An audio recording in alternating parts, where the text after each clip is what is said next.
ദൈവത്തിൻ്റെ അതിപരിശുദ്ധമായ നാമം വാഴ്ത്തപ്പെടുമാറാകട്ടെ. ഇന്നത്തെ ചിന്തയ്ക്ക് ആധാരമായി സദൃശ്യവാക്യങ്ങൾ 27:1 വായിക്കുന്നു. നാളത്തെ ദിവസം ചൊല്ലി പ്രശംസിക്കരുത്, ഒരു ദിവസത്തിൽ എന്തെല്ലാം സംഭവിക്കും എന്നറിയുന്നില്ലല്ലോ. ക്രിസ്തുയേശുവിൽ ഏവർക്കും സ്നേഹവന്ദനം. നാളെ എന്ത് സംഭവിക്കുമെന്ന് ഉറപ്പോടെ അറിയാമെന്ന മട്ടിൽ ധാർഷ്ട്യത്തോടെ സംസാരിക്കുന്നതിനെയാണ് നാളത്തെ ദിവസം ചൊല്ലി പ്രശംസിക്കരുത് എന്ന് വചനം നമുക്ക് മുന്നറിയിപ്പ് നൽകുന്നത്. ഒരുവൻ തൻ്റെ ഭാവി പദ്ധതിയെ മാറ്റുവാൻ ആർക്കും ഒന്നിനും കഴിയുകയില്ല എന്ന് ചിന്തിക്കുന്നത് മൗഢ്യമാണ്. ചുരുക്കത്തിൽ, ഭാവി അനിശ്ചിതത്വമുള്ളതും മനുഷ്യന്റെ നിയന്ത്രണത്തിന് അതീതവും ആകയാൽ നാളെക്കുറിച്ച് പ്രശംസിക്കരുത് എന്ന് തിരുവചനം നമ്മെ ഉപദേശിക്കുന്നു. നിന്റെ പ്രവൃത്തികളെ യഹോവയിൽ സമർപ്പിക്കുക, എന്നാൽ നിന്റെ ഉദ്ദേശങ്ങൾ സാധിക്കുമെന്ന വചനം നമ്മെ ഓർമ്മിപ്പിക്കുമ്പോൾ തന്നെ സ്വയം തീരുമാനമെടുക്കുന്നതും അത് നടപ്പാക്കുമെന്ന് വീമ്പിളക്കുന്നതും ഒരുവന്റെ എളിമയുടെ അഭാവത്തെ കാണിക്കുന്നു.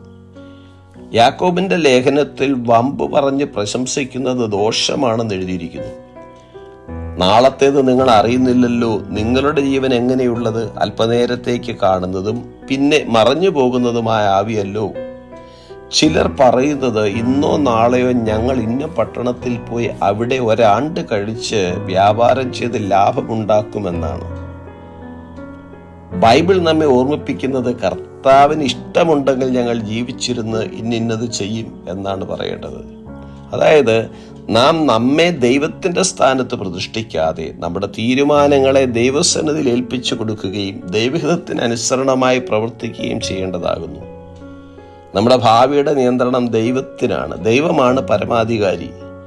വർത്തമാനകാലത്ത് നമുക്ക് ലഭിക്കുന്ന സമയത്തിൽ ശ്രദ്ധ കേന്ദ്രീകരിക്കുകയും ദൈവം നമ്മിലൂടെ പ്രവർത്തിക്കുന്ന ഓരോ കാര്യത്തിനും നന്ദി പ്രകടിപ്പിക്കുവാനും വിവേകത്തോടെ ജീവിക്കുവാനും ഇടയാകണം. ആയതിനാൽ എളിമയുള്ളതും ദൈവാശ്രയമുള്ളതുമായ ജീവിതം നയിക്കുവാനും വർത്തമാനകാലത്തിന് മുൻഗണന നൽകിക്കൊണ്ട് അനിശ്ചിതത്വമുള്ള ഭാവിയെക്കുറിച്ച് ഉത്കണ്ഠാകുലരാകാതെയും ഭാവിയെക്കുറിച്ച് വമ്പ് പറഞ്ഞ് പ്രശംസിക്കുവാനും ഇടയാകാതെയും ജീവിക്കുക. ഓർക്കുക, നാളെ എന്ത് സംഭവിക്കുമെന്ന് ദൈവത്തിന് മാത്രമേ അറിയൂ. ഈ വചനങ്ങളാൽ ദൈവം നമ്മെ ഇവരെയും അനുഗ്രഹിക്കുമാറാകട്ടെ. God bless us.